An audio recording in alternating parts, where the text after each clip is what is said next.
قطابخانه دهوکیایی که کل سال 1952 هاتیه دانان و تحت هجمارتن که بنترین قطابخانه الباجر دهوکه چندین روشنبیر و کساتین دهوکلوه قطابخانه خواندیه. لو ماجیبوی همای شارستانی و دیروکانی آبی باجری لدوان سالن بوری دا مطرسیاش نابچون السر پیدا بویه. اتنهاجی دا او مطرسی دو باره و گریه یا چند روژن بوری دا بحث الخراب کرن آبی جه دیروکی تاتا کرن. ما داخواست کرد بو که اف بالاخانه بهنه پاراستن و نهنه شناف برن چنکه راست جیوان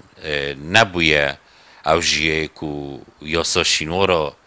پاراستنا بکرد که 200 سالا جیوان بیتن راست افتشته بس به که افتشته کلتوری همی هاتا شناف برن بگومان ما شینوار نابن و اف برابابن تین ده گلک خرابی بحث مکن انجامی ما شینوارن وی سردمیان وی چاخینی ید گریدای بیناسازی ها هنر بیناسازی یدهوکا کهون ما نامینیدن. قطابخانه نابرید سنور پروردار و شوایا دهوکی دایه مسردان روبریا نابری و روبریا گشتی و پروردار پارزگاه دهوکی کرد اللي چه جوان خلبابتی نکره خودان. مقصد پارزگاه دهوکی جیکر کلاین جبجه کار و بابت قطابخانه گهانده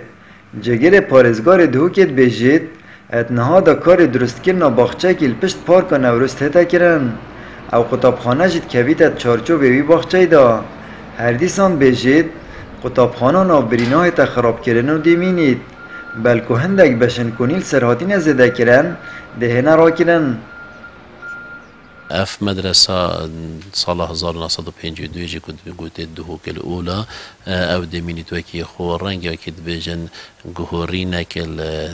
صيانوي و سغبيرياوي بيتا كرن بس مدرسه و قطابخانه وك بري ده هر وكي خو مينيد بویشه وازی دمینید حکه هندک جهت زیده هاد بنا پیوه وکد به نیساندن بو هاریکاریه و بو وکد بجن و فتره پیدوی که پشتی سرهلدانه رنگ او بین اللادن اما وکد قطابخانه ده هر وکی خومینی تو قطابخانه دهوکی ای کشوان آواهیان این کبوین همه و دیروکانی و بی باجری بدگرن و پاشروج جداده بنا جهن شنواری بو برباب کنی